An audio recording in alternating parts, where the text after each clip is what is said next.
Oi, pessoal. Eu me chamo Cristiane Calheiro, sou médica oftalmologista. Estou hoje aqui com o Dr. Igor Melo, advogado criminalista, especialista em processo penal, para conversarmos sobre a lei do ato médico.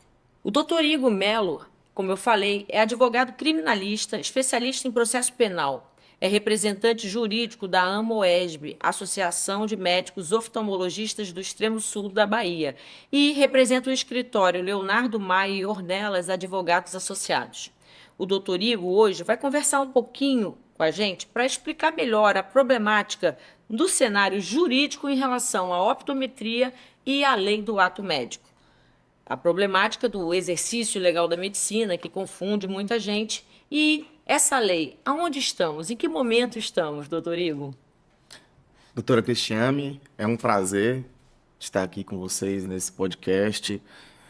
É muito importante que a gente consiga levar à população e esclarecer, porque a área jurídica e a área médica demandam um conhecimento específico, científico, e o objetivo desse podcast de levar à população, o objetivo social, é muito importante. Então, me sinto lisonjeado e feliz com essa participação.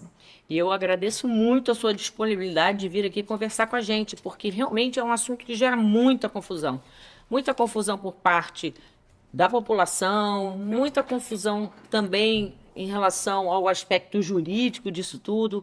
Então, vamos tentar esclarecer um pouquinho a população em geral como a gente hoje classifica o ato médico e quais são as peculiaridades do profissional que exerce essa função. Então, a gente precisa voltar em 2013, data da Lei 12.842 de 2013, que nós conhecemos como a Lei do Ato Médico. Em resumo, essa lei delimita quais são as atividades privativas do ato médico, ou seja, só quem é médico pode fazer. E essa lei, em síntese, determina que apenas o médico pode diagnosticar doenças e apresentar o prognóstico, o diagnóstico com o tratamento dessas doenças. Então, qualquer outro profissional que esteja atuando no diagnóstico de doenças e tratamento dessas doenças, com ou sem medicamentos, pode estar infringindo essa legislação do ato médico e aí incorrendo em outras sanções cabíveis, como a criminal, que nós vamos falar em seguida, a administrativa, a consumerista. É uma situação que preocupa muito a classe médica, né? Quando a gente se depara hoje com exames que são executados por médicos sendo executados por não médicos, com falsas interpretações e gerando uma problemática tanto de assustar pacientes quando não tem necessidade, como também deixando de ver doenças que poderiam ter sido diagnosticadas se aquele paciente tivesse passado realmente por um exame oftalmológico, com um médico especialista. E o paciente muitas vezes fica muito confuso, porque hoje a apresentação desse profissional que não é médico, que trabalha ali fazendo uma lente de óculos, é muito próxima, né, da apresentação de um oftalmo. Eles usam jaleco, tem carimbo, o paciente fica muito confuso. E como a gente pode, então, orientar os pacientes em relação a até onde eles podem esperar de um optometrista e, por outro lado, até onde se espera no exame médico, né? Com o especialista em oftalmologia. Como o paciente pode entender essa diferença na prática? Vamos lá. A gente voltou a 2013 agora, então, assim, para explicar o contexto jurídico geral dessa questão, a gente precisa voltar na década de 30, tá? Então, É um assunto discutido há muito há tempo, né? muito tempo. Eu vou precisar citar o decreto 20.931 de 32 e o decreto-lei 24.492 de 34. O primeiro decreto determinou lá na década de 30 que é proibido a enfermeiros, massagistas e optometristas a instalação de consultórios para atender clientes. Também diz em seu artigo 39 que é vedado às casas de ótica, ou seja, as óticas que nós conhecemos, confeccionar e vender lentes de grau sem prescrição médica. O artigo 41 também, ao falar sobre as casas de ótica, proíbe possuir, aliás, autoriza, determina que as casas de óticas possuam um livro devidamente rubricado pela autoridade sanitária competente, destinado a registrar essas prescrições médicas. Então, cada ótica deve ter ali um livro, arquivo, com o registro dessas prescrições médicas. Depois, em 34, com o decreto 24.492, novamente proíbe ao ótico prático escolher ou permitir escolher, indicar ou aconselhar o uso de lentes de grau, sob pena de processo por exercício legal da medicina. O artigo 14, mais uma vez, esclarece que o estabelecimento de venda de lentes de grau, normalmente as óticas, só poderão fornecer lentes de grau mediante a apresentação da fórmula ótica subscrita por médico. Bom, em síntese, é isso. Em 2013, como nós falamos, veio a lei do ato médico. E a lei do ato médico, ela reconhece que apenas o médico, ou seja, aquele profissional com a formação de nível superior, capacitado, reconhecido nacionalmente por instituições regulares, pelo MEC, capacitado, escrito no CRM, que tem habilitação científica, intelectual, para diagnosticar doenças e prever os seus tratamentos. Voltando a falar sobre esses decretos, é importante deixar claro que a Constituição de 88, ela estabeleceu um novo ordenamento jurídico. E, a partir disso, as leis anteriores devem ser recepcionadas ou não recepcionadas pela Constituição. Como nós tínhamos um arcabouço jurídico extenso, não era possível estabelecer, tal decreto já foi recepcionado, tal decreto não foi recepcionado, tal lei está revogada. Não, isso é a partir da utilização, do cumprimento, do fato social como um todo. Então, recentemente, o Supremo Tribunal Federal, a partir de uma ADPF, que é uma ação de arguição de descumprimento de preceito fundamental, ele foi instado a se manifestar sobre a recepção desses dois decretos, sobretudo com relação à parte da optometria. Então, qual foi o papel do STF nisso? Dizer para a população, para o ordenamento jurídico, se os decretos-leis da década de 30, os dois que eu citei, eles permanecem válidos ou não, ou seja, se eles são recepcionados pela Constituição ou não. E o STF, no julgamento dessa ADPF, ele foi muito claro ao dizer que estes dois decretos foram recepcionados e permanecem válidos, ou seja, com aplicação imediata. Então, essas restrições, proibições, vedações à optometria permanecem válidas. A partir dessa decisão, houve um novo julgamento, um embargo de declaração, no qual a STF excepcionou os efeitos dessa recepção com os optometristas com formação de nível superior em instituição regular pelo MEC. Tá? A partir desse segundo julgamento, que foi um julgamento de embargo de declaração, começou a ser ventilado uma circulação de interpretações diferentes do que realmente ocorreu. E é muito importante que a gente venha esclarecer. Ao excepcionar o optometrista a essas vedações, embora isso é o que tenha sido dito pelos interessados, o STF não autorizou os optometristas a abrir consultórios para diagnosticar doenças e prescrever lentes. O que permitiu, com essa exceção, foi que os optometristas de nível superior, com instituição reconhecida pelo MEC, eles possam, em salas comerciais e ambientes comerciais que não estejam dentro de óticas, a confeccionar lentes, a recepcionar aquele cidadão para dizer qual é a lente mais adequada. Mas é muito importante deixar claro que existem um contexto de fatos muito extenso nesse atendimento que podem configurar o exercício legal da medicina. Tá? O primeiro é que o cidadão ele busca ali um exame de vista, na maioria das vezes, achando que está sendo atendido por um médico. E sai dali com uma receita. E naquela receita consta um diagnóstico de uma doença, que pode ser a hipermetropia, a miopia, o estigmatismo, e a doutora Cristiane poderá falar sobre esse diagnóstico melhor do que eu. Um outro problema é a questão das casas de óticas, que só podem confeccionar lentes com prescrição de médico. Mas o que a gente está vendo acontecer hoje são óticas confeccionando lentes, colocando em circulação com receitas subscritas por optometristas, sem autorização legal. Então, nós estamos neste contexto. Um segundo julgado que eu preciso citar aqui, que é o entendimento do Superior Tribunal de Justiça. E o Superior Tribunal de Justiça, ele é muito claro, em julgado de 2023, ao dizer que é proibido a optometria realizar exames de vista, diagnóstico de patologias e prescrição de lentes de grau.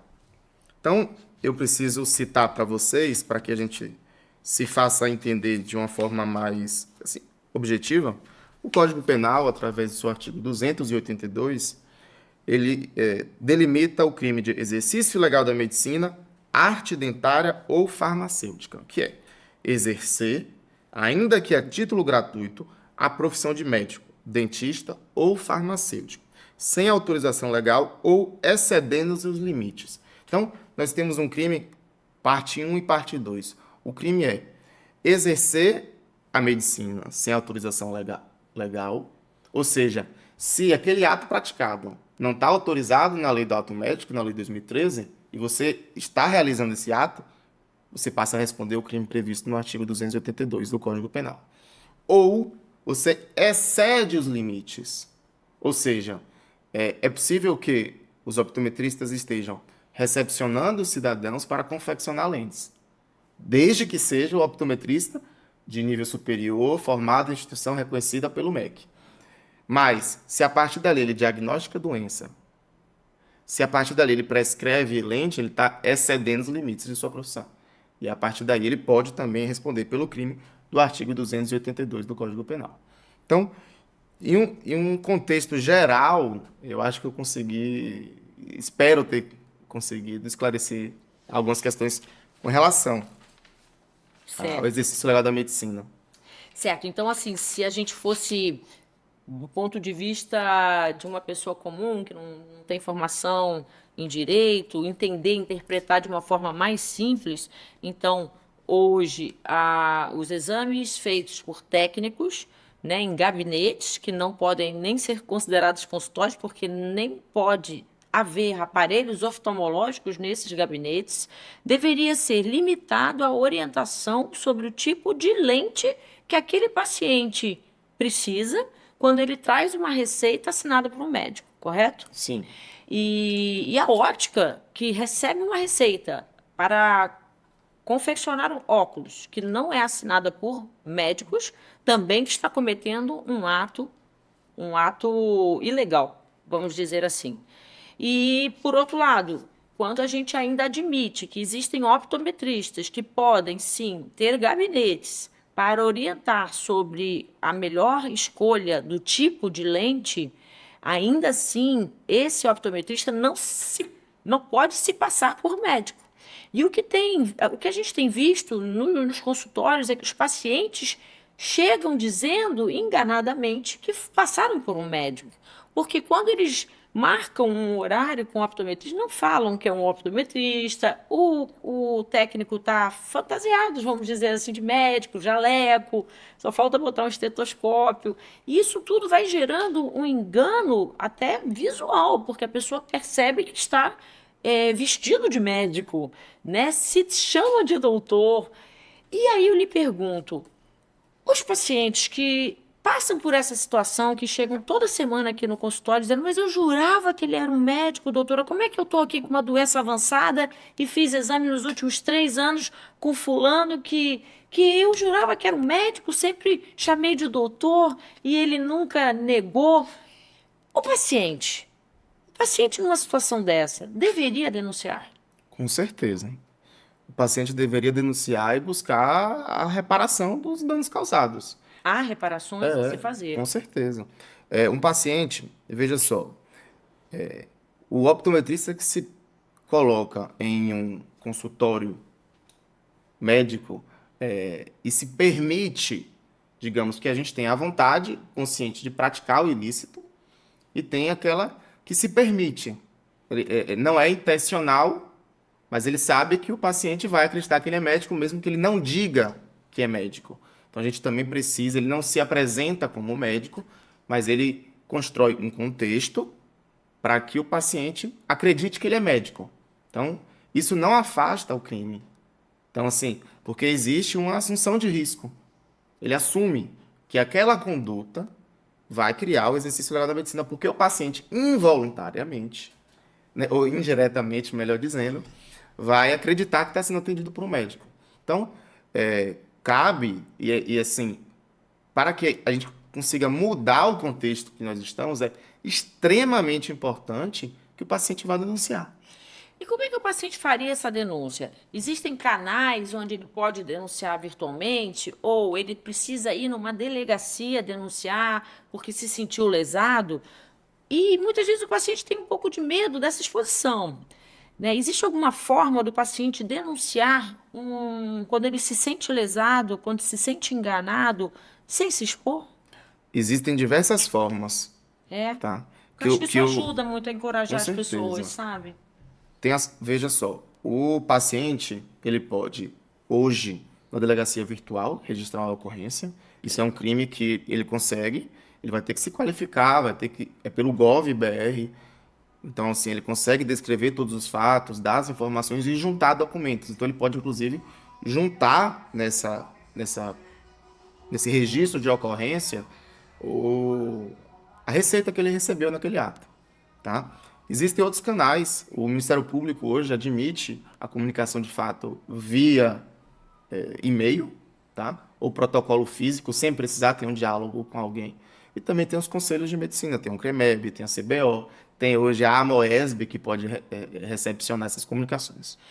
Caso ele queira fazer uma denúncia anônima, a partir dessa denúncia anônima não é possível instaurar uma investigação, porque ele não vai poder utilizar nem o registro de prova, a receita que foi apresentada, nem o nome do paciente, que seria a principal testemunha, a vítima no caso. Mas com a denúncia anônima, é possível que a autoridade policial, o Ministério Público, comece a investigar. E se encontrar indícios, instaure o procedimento formal utilizando os novos elementos de prova, não aquele.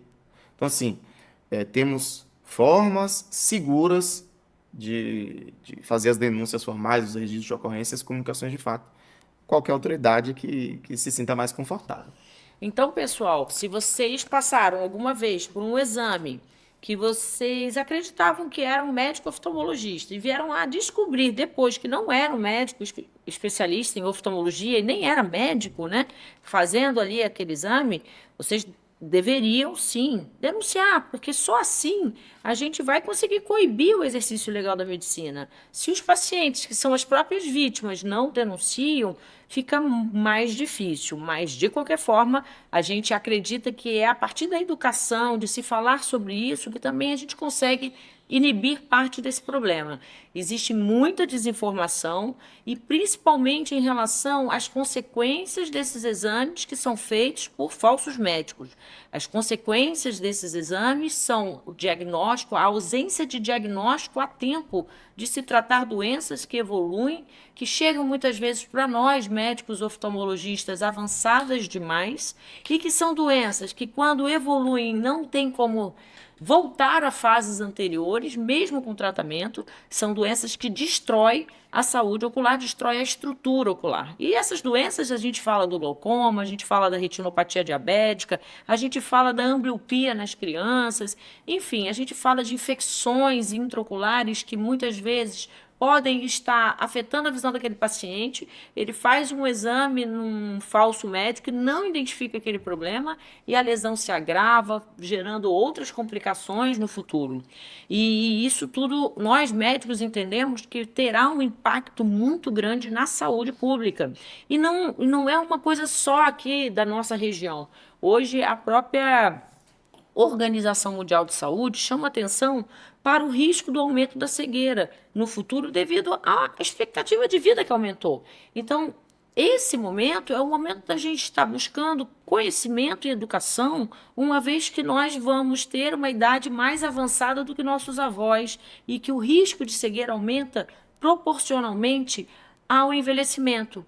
E, por outro lado, nós estamos caminhando numa na contracorrente que a gente deveria estar, quando a gente se deixa enganar por exames realizados por falsos médicos. A gente está perdendo uma oportunidade incrível de diagnosticar doenças que vão causar uma cegueira na nossa velhice, e quando ela chegar, a gente não terá como voltar esses anos que passaram. Então eu vejo assim essa problemática muito significativa. Eu acho que a população tem que despertar para essa ameaça, porque não é só a ameaça da ilegalidade do ato médico, que pessoas comuns se acham no direito de se fantasiarem de médicos porque fizeram um curso técnico de 6 meses para aprender a orientar sobre lentes, que é esse o trabalho do optometrista. Ele deveria estar orientando se o paciente precisa de um multifocal, de um óculos só de perto, de um óculos só de longe, e não diagnosticando problemas refracionais, que é o caso da miopia, hipermetropia, astigmatismo, presbiopia, porque não é só pelo fato de ele estar fazendo diagnóstico que ele não tem o know-how, o conhecimento para isso, mas também o fato dele estar deixando aquela pessoa falsamente iludida, né? Iludida de que está passando por uma avaliação preventiva de doenças que podem levar à cegueira 10, 15 anos depois. E essas pessoas passam por esses exames num momento em que essas doenças são imperceptíveis, né? O paciente não tem sintomas e ele fica ali indo 2, 3, 4, 5 anos nesses técnicos que deveriam fazer só a orientação em relação à escolha da lente, não prescrições. E quando eles chegam para a gente, muitas vezes eles têm uma situação tão grave que a gente já não consegue mais restaurar a saúde ocular, e o esforço é manter o que sobrou, quando, nesse caso, o tratamento fica muito mais caro e é muito mais difícil a gente conseguir um bom resultado a longo prazo. Porque como a vida está muito longa e as doenças elas vão se somando no decorrer da vida, quando o paciente chega para a gente com uma situação grave e tem ainda um caminho longo pela frente, porque a expectativa de vida está levando a gente a isso, a gente fica um pouco assustado com o futuro do planeta, nesse sentido de saúde visual. E principalmente no Brasil, onde a gente está vendo crescer demais os falsos médicos. Hoje a gente, em toda esquina, tem um falso médico fazendo exame oftalmológico, se fazendo passar por médicos, e as pessoas indo sem a noção do perigo que estão correndo, e chegam para a gente numa situação que a gente lamenta e fala que há 5, 6 anos atrás nada disso teria acontecido. Desastre, catástrofe de cegueira. Eu queria deixar claro para a população que está ouvindo a gente que a cegueira, 95% das cegueiras no mundo estão acima dos 54 anos. Então, nessa fase dos 40, que a pessoa precisa um pouco mais de óculos, que começa a usar óculos, é a fase que o médico tinha que estar vendo essas pessoas. Porque essa era a deixa, o motivo que a gente encontraria essas doenças silenciosas. E o paciente perde essa oportunidade de fazer esse exame para a prescrição de um óculos com um médico que vai, além de prescrever esse óculos, diagnosticar doenças que estão começando a nascer no interior daqueles olhos e que são que nem ervas daninhas. Quando a gente encontra em pequena quantidade, a gente consegue completamente sanar o problema. Mas quando aquilo se alastra, e eu dou esse exemplo porque é mais ou menos assim, no caso da retinopatia diabética, por exemplo, vão surgindo pequenos neovasos que a gente identifica, aquilo não dá sintoma, a gente trata, e se a gente não trata naquela fase, o paciente já chega no futuro com hemorragias, descolamentos de retina, que são terríveis, que já é uma situação já sem ter como retornar a uma fase que tinha uma cura.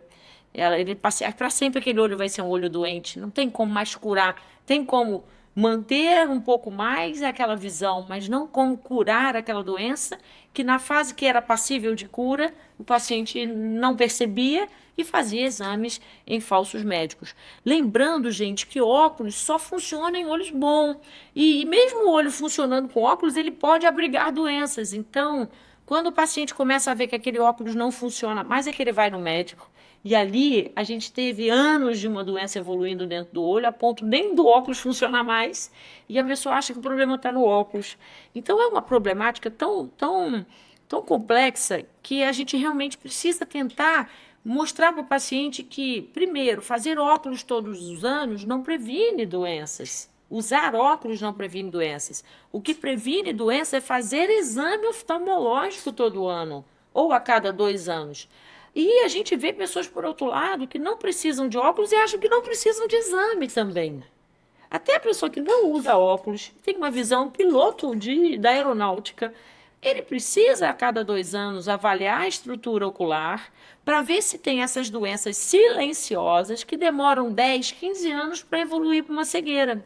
Se a gente encontra essas doenças nessa fase, a gente evita o desenvolvimento da doença. Então, até olhos que não precisam de lentes corretoras de óculos devem fazer exames com frequência. Então, mais uma vez, eu chamo a atenção da população. A população ela ainda não é educada para preservar a saúde visual. E ela acha que toda cegueira tem cura. Não. Apenas a cegueira causada por catarata é passível de cura. E a gente tem inúmeras doenças oculares, são 3.998 doenças oftalmológicas que podem estar em qualquer camada do olho, em qualquer das estruturas do olho que envolvem músculos, colágeno, sistema nervoso, sistema vascular. A gente tem milhões de doenças, quer dizer, centenas, milhares de doenças que podem estar ali no interior dos nossos olhos e que só um médico que estudou durante 10 anos consegue identificar todas elas. Então, fica aí esse alerta. Se você que está nos ouvindo já passou por exames assim, que só fazem grau e que são vinculados às vezes às óticas ou não, mas cuidado, procure se informar sobre quem é esse profissional que você está passando, se ele é realmente um médico. Não se iluda. Usar hoje um jaleco e ter um carimbo na mão não garante que essa pessoa é um médico. Não é, doutor? Isso mesmo, eu queria aproveitar esse gancho para deixar claro que é exatamente nesse ponto que está o crime do exercício legal da medicina. E essas pessoas elas precisam se conscientizar que elas são vítimas de crime. São vítimas de um sistema que está facilitando e permitindo que pessoas sejam vítimas de crime. Porque o que ocorre? As receitas identificadas que provam crime, elas já prevêem no final a data do retorno. E no timbrado da receita consta: mantenha sua saúde visual em dia, cuide da sua saúde visual. Então, se cria nisso uma falsa expectativa do cidadão de que ir uma vez por ano em consulta, ou, na verdade não é consulta, mas ir uma vez por ano no optometrista, seja aquele prático, o técnico ou com nível superior, lhe dá uma falsa expectativa de tratamento da doença, seja miopia ou estigmatismo. Agora, como bem a doutora Cristiane pontuou, nós temos cerca de 4.000 doenças oftalmológicas. Então, aquela falsa expectativa de que se está tratando aquelas doenças mais simples, ou de fácil diagnóstico, como astigmatismo, miopia, incide aí o crime do exercício legal da medicina. Sim. Porque se cria uma atuação de médico sem ser médico. E se cria uma expectativa no cidadão de que está sendo atendido por um médico. E aí, entre outros crimes, nós temos os crimes da relação de consumo, qual eu posso citar aqui, que é fazer afirmação falsa ou enganosa, ou omitir informação relevante sobre a natureza, a característica, a qualidade, quantidade e segurança de produtos. Fazer ou promover publicidade que sabe ou deveria saber ser enganosa ou obsessiva. Fazer ou promover publicidade que sabe ou deveria saber ser capaz de induzir o consumidor a se comportar de forma prejudicial ou perigosa à sua saúde ou segurança. Então, são 3 crimes, o artigo 66, 67 e 68 do Código de Defesa do Consumidor. Então, o consumidor é vítima de uma série de crimes, tá? Do exercício legal da medicina, dos crimes contra a relação de consumo e, eventualmente, outros crimes que podem estar ali dentro do grupo criminoso. Tá? Tem um segundo ponto que a gente precisa, eu também queria puxar isso para deixar claro, que é a ausência de regulamentação. Tá? O optometrista não é regulamentado como profissão no Brasil. Hoje, a natureza jurídica é de uma ocupação. O que nós temos atuando em todo o Brasil são ópticos práticos, que são pessoas que aprenderam no dia a dia depois a doutora Cristiane pode explicar isso, a apertar botões, não é? Optometristas técnicos e optometristas com nível superior. Desses 3, nós não temos conselhos, representações que nos trazem uma segurança.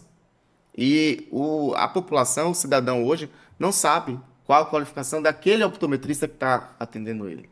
Lembrando, a gente não pode deixar de dizer isso, que o óptico prático e o técnico não pode sequer orientar a confecção das lentes. Hoje, só quem pode é o de nível superior. E qual é essa instituição de ensino reconhecida? Quais são as instituições de ensino reconhecidas? Aquele que está atendendo o cidadão tem essa capacitação necessária? E um segundo ponto, paralelo, para que também fique claro, a casa de ótica, em regra, é uma pessoa jurídica. Exerce uma atividade empresarial como pessoa jurídica. E por ser uma pessoa jurídica, ela não pratica crime. Quem pratica crime, em regra, é a pessoa física.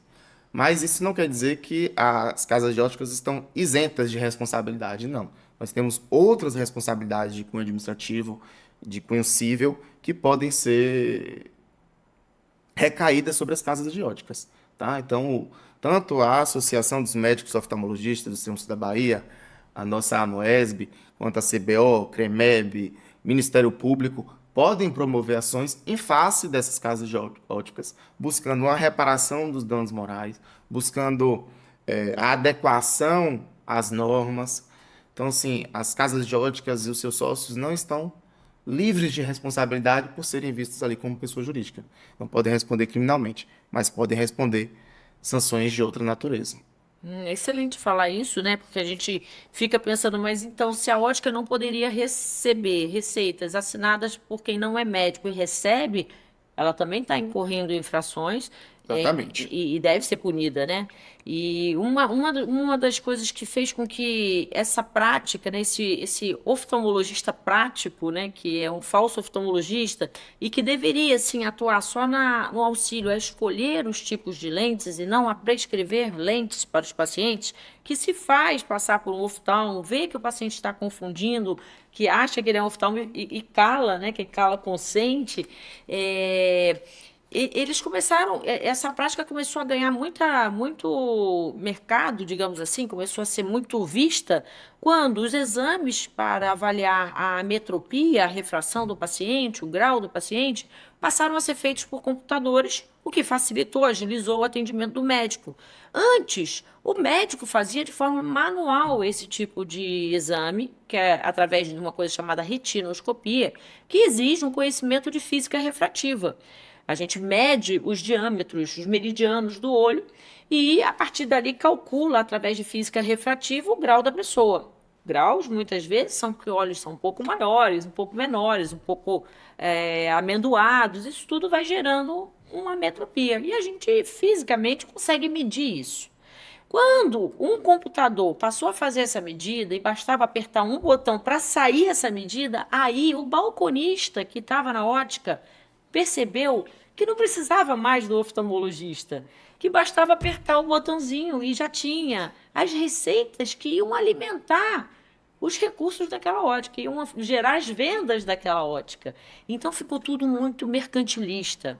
Não só passou-se a fazer o exercício legal da medicina, como passou a olhar o paciente de uma forma extremamente venda casada, por exemplo. Eu aperto o botãozinho, gera um grau e o paciente vai lá e faz e gasta uma fortuna no óculos, achando que está cuidando da sua saúde visual, quando na verdade ele está sendo iludido, ele está sendo ludibriado, estão fazendo ele acreditar que ele está passando por um médico e ainda endossando esse crime, ainda botam na receita desse óculos. Preserve a saúde da sua visão. Cuide da saúde dos seus óculos. Faça exame oftalmológico de vista, né? Que aí é o exame de vista, né? Que não é o exame oftalmológico, é o exame de vista, que é como eles chamam, né? Esse tipo de exame, anualmente, gerando a falsa impressão para o paciente de que se ele fizer isso e gastar aquele dinheiro com óculos todo ano, e fizer aquele examezinho ali todo ano, ele nunca vai cegar. O que é mais um engano, né, que gera no paciente de forma assim, muito cruel, inconsequente, sem o menor compromisso com o bem social, e o paciente não percebe a malícia nisso tudo. É muito triste da gente, como oftalmologista, ver as pessoas chegarem depois de tantos anos sendo enganadas. Chegarem aqui numa situação irreversível de perdas visuais significativas que afetam a qualidade de vida para sempre daquela pessoa. E, como eu citei, a Organização Mundial de Saúde já alerta que, com o aumento da expectativa de vida, o número de cegueira corre o risco de aumentar muito nos próximos anos. Hoje, doutor Igor, Igor, a gente, no censo de 2020, tinha 80 milhões de cegos no mundo e a previsão é de, em 2030, a gente chegar a 110 milhões de cegos no mundo. Quer dizer, a ciência, ela ajuda onde? A ciência ajuda hoje a gente a viver mais, mas a ciência ainda não tem a cura da cegueira. E a perspectiva é aumentar a cegueira por aumento da expectativa de vida. E a única chance da gente evitar esse tipo de catástrofe de saúde pública é que os pacientes entendam que existe um exame que pode protegê-los de fato dessa cegueira. E tem outros exames que só visam o objetivo de lucro em cima da venda de um óculos, que é caríssimo, muito mais caro do que qualquer consulta com um bom médico oftalmologista, e o paciente acredita que gastando aquele dinheiro num óculos bom todo ano está protegido. Então, é uma crueldade sem tamanho. Com certeza. E esses exames, eles por consequência geram laudos. E os laudos são atos privativos de médico, que foi o que nós falamos no. Então tem alguns exames que o doutor Cristiano pode falar também, que estão costumeiramente sendo praticados por optometristas, que vão além da prescrição de lentes, Sim, não é? claro. Por exemplo, eu semana passada recebi uma paciente com uma retinografia que nitidamente a qualidade da foto estava muito ruim, porque quem executou essa foto do fundo do olho da pessoa, então esse falso médico pingou colírio para dilatar a pupila da pessoa, o que só por si já pode gerar um glaucoma agudo e esse técnico não saber o que fazer. O glaucoma agudo causa uma cegueira em 24, 48 horas e pode ser causado, desencadeado por uma dilatação de pupila se você não analisa aquele olho anatomicamente antes.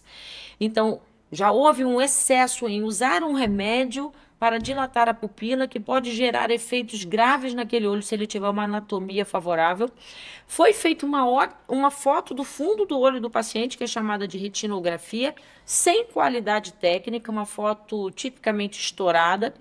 Quem mexe com fotografia sabe o que é isso, né? Com uma luz excessiva e com um aspecto de nervo óptico extremamente pálido, quando o técnico assustou esse paciente, dizendo que ele estava assim perto de um problema seríssimo, uma cegueira, porque o nervo óptico estava muito branco, e esse paciente chegou aqui em pranto, chorando, porque assustadíssimo, quando na verdade é uma coisa errada em cima da outra. Primeiro, um falso médico não pode pingar um colírio que dilata a pupila de uma pessoa sem conhecer os riscos da anatomia de cada um. Não pode fazer um exame que é ato exclusivo de um médico, um exame de retinografia é um exame médico, que a própria lei já proíbe esses técnicos terem qualquer aparelhagem oftalmológica. Eles não só têm uma aparelhagem, como têm até exames complementares, aparelhos para exames complementares. E ainda dando um diagnóstico totalmente falso para aquele paciente, gerando um estresse na família inteira, a ponto de o paciente viajar horas para me ver, para poder saber o que estava acontecendo, né? Que bom que ele foi orientado a procurar um médico mediante o susto que tomou. Mas é tudo muito grave. E a gente vê que é um problema em cima de outro e um erro em cima de outro, agravando cada vez mais a situação. E se não houver um limite, enquanto há tempo, eu tenho medo de começarem a fazer cirurgias em pacientes Claro. aí, sem nem saber, nem serem médicos, né? Então é muito complicado, né, essa problemática. Isso é também um gancho para uma pergunta que foi feita anteriormente, que é com relação à possibilidade e à importância que esses cidadãos, na qualidade de vítimas, eles levem o conhecimento às autoridades públicas, porque quando eles são atendidos pelos optometristas, que passam a receita e garantem a eles que isso está dando um tratamento de saúde visual, e não, por falta de competência técnica e de habilitação necessária, não consegue diagnosticar as doenças que estão ali, ou então realizam os exames de forma equivocada e criminosa, eles podem estar permitindo, por culpa, que aqueles pacientes tenham lesões. E essa conduta também é prevista como um crime no Código Penal, que é o crime de lesão corporal culposa.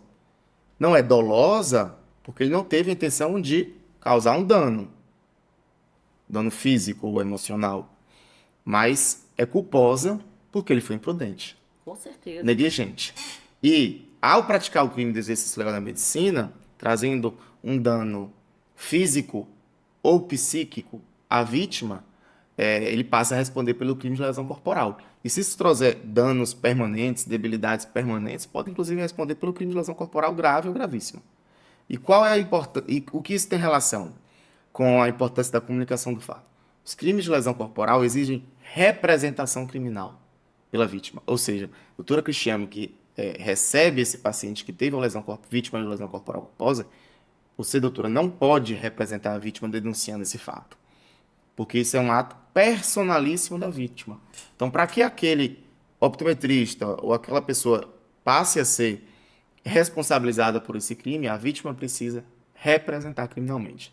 Ela pode fazer isso pessoalmente, ou ela pode otorgar uma procuração com poderes específicos de representação criminal a um advogado, para que a represente em delegacia, Ministério Público ou perante o juiz.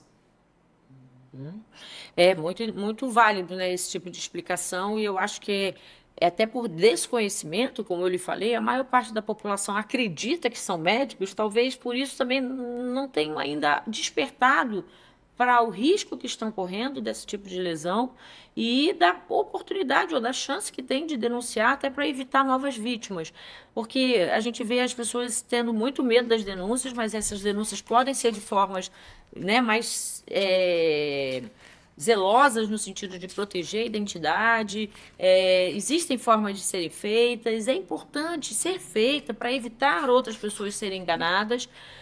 E, claro, se você não quer mexer com isso, denunciar, evite fazer exames em falsos médicos, evite ser vítima. Porque, assim, é que nem aparelho roubado, né, doutor? Só existe aparelho roubado porque tem quem compre. Isso Se mesmo. as pessoas tiverem educação e não forem a falsos médicos, porque sabem diferenciar o que é um médico e é um técnico, a gente também consegue, de certa forma, coibir um pouco esse tipo de problema. Mas claro que isso demanda um pouco mais de boa vontade do paciente de buscar boas informações. Hoje, com a internet, está difícil. Eu tenho visto muitos anúncios aqui na região de pessoas que trabalhavam nos balcões de óticas que agora estão fazendo postagens anunciando exames de vista, elas fazendo os exames de vista dizendo que você vai preservar sua saúde ocular fazendo exame na tal da ótica XYZ. Então, assim, é muito assustador. Pessoas que a gente conheceu há 2, 3 anos atrás estavam montando um óculos, agora estão fazendo exames. Montar um óculos não tem nada a ver com saúde ocular. Uma estrutura tão pequena, capaz de ter quase 4.000 doenças, como a pessoa pode, então, se deixar levar por esse tipo de propaganda? Então, a população tem que estar atenta, tem que estar realmente buscando maiores informações sobre esse assunto. Eu queria também citar aqui, o Conselho Brasileiro de Oftalmologia, em 2023, fez um parecer jurídico sobre essa questão, todo esse contexto, e para ser bem objetivo, eu gostaria de citar as conclusões deles, que são: a optometria permanece sem regulamentação, não existem conselhos de classe da optometria, pois estes são criados ou extinguidos somente mediante lei. Ou seja, não tem lei criando conselho de classe da optometria. Os optometristas, mesmo que sejam bacharéis ou tecnólogos em optometria, não podem realizar diagnóstico de patologias, exames de vista e prescrição de lentes de grau. E o embasamento jurídico disso são os decretos, leis citados, é a lei do ato médico, é a DPF 131 e é um recurso especial 200.7814 de Santa Catarina, julgado pelo STJ. As vedações que citei, que estão previstas na lei, no Decreto-Lei 20.931 de 32 e no Decreto 24.492 de 34, são direcionadas às óticas. Então, é muito importante que a população, as autoridades, tenham conhecimento que esse contexto implica na responsabilidade de qualquer natureza dos optometristas, pessoas físicas, mas também das casas de óticas como pessoa jurídica. Então, optometristas, bacharéis ou tecnólogos em optometria podem ter gabinete optométrico próprio, tão somente para realizarem confecção ou venda de lentes de grau, mediante uma prescrição médica, e indicar, escolher ou permitir escolher ou aconselhar o uso de lentes de grau e armações ópticas. É ato exclusivo e privativo do médico realização de diagnóstico de patologias e prescrição de tratamentos, estando aí incluso as lentes de grau. Ametropias, que é miopia, astigmatismo, hipermetropia, ambliopia, são doenças e patologias, logo só podem ser diagnosticadas e tratadas por um médico, ou seja, diagnóstico dessas doenças e recomendação de tratamento dessas doenças configura o crime de exercício ilegal da medicina e, analisando o contexto, podem configurar outros crimes. Perfeito. Eu acho que ficou bem claro, tanto para a população, eu acho que de uma forma geral deu para dar uma boa ideia do que, em que momento estamos, né, da problemática, né, que isso pode estar gerando, e ainda maiores no futuro, né, uma vez que hoje pessoas estão passando por esses exames, estão deixando de identificar doenças que vão ceifar a visão dessa pessoa aos poucos, e quando ela notar que as Já tá doenças tarde. geralmente só vão dar sinais numa fase muito tardia, tanto na retinopatia diabética quanto no caso do glaucoma, é tarde demais. Então, assim, que fique esse alerta, né, para quem está nos ouvindo, não caia nessa cilada de fazer exames oftalmológicos sem ser com médico oftalmologista, não caia na cilada de achar que trocar o óculos todo ano, isso vai fazer com que você enxergue para sempre. Não é bem assim. O seu óculos só vai funcionar para sempre, até os últimos dias da sua vida, se o seu olho estruturalmente for um olho saudável. E para preservar essa saúde, temos que monitorar os nossos olhos para identificar as doenças que vão ceifar a saúde ocular a tempo delas serem anuladas.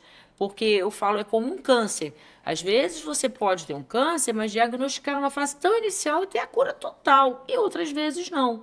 Você espera demais para procurar uma ajuda naquele sentido, quando descobre já tem metástase e aquele câncer não tem mais a chance de ser erradicado. É claro que nos olhos a gente também tem tumores malignos, também existem cânceres, mas a problemática maior recai sobre doenças muito mais comuns, como é o caso do glaucoma, a retinopatia diabética, a retinopatia hipertensiva e outras tantas doenças, sabe? Uveites, que o olho sofre influências das doenças sistêmicas que as pessoas têm. E com o passar dos anos, as doenças sistêmicas também aumentam e também aumentam as ameaças a essa saúde ocular. Então, ameaças não faltam, e a educação ainda é muito pouca nesse sentido. Então, é importante que as pessoas ouçam podcasts como esse, que podem, sim, ajudar a esclarecer um pouco essa confusão que é dada, né, hoje na sociedade em relação a técnico de exame de vista, né, e o médico oftalmologista. Agradeço demais, doutor Igor, a sua participação, agradeço demais suas explicações, assim, eu estou sempre aprendendo também, né, mesmo estando na área aí há 25 anos, vim de uma época onde não existia praticamente esses falsos médicos, porque o exame oftalmológico para prescrever um óculos era mais complexo, porque era feito de forma manual, e aí com o advento da versão computadorizada, a gente viu essa problemática surgir numa época que a gente esperava mais educação e uma prevenção maior, a gente está se deparando com o contrário. Uma prevenção menor por um engano da sociedade em achar que está passando por uma avaliação que realmente possa ajudar a visão do futuro. E não é o caso. Então, eu sim agradeço a sua participação. Espero poder contar com a tua participação novamente no futuro para a gente conversar um pouco mais sobre isso e até trazer as novidades, né? Porque estão acontecendo várias medidas no Brasil e vários optometristas estão tendo seus gabinetes confiscados, né? E aqui no Nordeste, Ceará, Recife, a gente teve aí Bahia. No centro do país, Tocantins, Mato Grosso do Sul, Paraná, Rio de Janeiro, São Paulo. Ou seja, esse ano o CBO atuou significativamente no combate ao exercício legal da medicina. E eu acho que a gente está aí dentro da realidade que a gente está vivendo, tentando fazer a nossa parte aqui no sul da Bahia. Com certeza. E eu fico muito feliz assim em participar disso, mas feliz de uma forma que representa uma participação social Sim. de um tema que é caro para a população, é caro para os médicos, é caro para a advocacia, para o mundo jurídico, porque traz um dano individual naquela pessoa, mas um dano coletivo também, porque a cegueira é um problema social, não é isso? Então, poder contribuir com a divulgação de conhecimento, com a conscientização da população, me deixa muito feliz e grato, grato também pela confiança. E quero também reconhecer e lhe dizer da importância do seu papel em tirar um pouco do seu tempo, que poderia estar recebendo mais pacientes em seu consultório, para fazer um trabalho de retorno social, tá? Em prol da comunidade mesmo. Então eu digo a você que o escritório Leonardo Maia Advogados Associados, Ornelas Advogados Associados, digo aqui em nome dos dois escritórios, está à disposição de vocês, da associação de doutora Cristiane, para continuar colaborando com essa conscientização e com as medidas necessárias em face de quem está cometendo irregularidades. Muito obrigada pelas palavras, agradeço demais todo o apoio que vocês têm dado, né, para nós, médicos oftalmologistas aqui da Bahia, e com base nesse tipo de conhecimento, a gente está levando também a nossa realidade para o Conselho Brasileiro de Oftalmo, para a Sociedade Brasileira de Oftalmologia também, o Conselho Regional de Medicina. A gente está atuando em conjunto, tentando se fortalecer, a Sociedade Baiana de Oftalmologia também, em Salvador, e várias outras associações de oftalmologistas, não só na Bahia, estão se unindo para tentar fazer uma corrente, né, nesse sentido de propagar boas informações, propagar alertas sobre essa problemática. Obrigada, doutor Igor. Agradeço demais. Vou finalizar agora o nosso podcast. Agradeço todo mundo que participou e qualquer dúvida, qualquer questionamento nesse sentido, nós temos nossos canais, tanto o Instagram da AMOESB, que é a Associação dos Médicos Oftalmologistas do Extremo Sul da Bahia, quanto o meu Instagram, doutora Cristiane Calheiros. Se a pessoa, o paciente que ouviu a gente tem alguma dúvida, quer ser orientado, nós teremos o maior prazer em orientar, e espero que tenha sido útil esse papo, que tenha clareado aí e levado educação para a comunidade. Tchau, tchau, doutor Igor. Muito Tchau, tchau. obrigada, viu?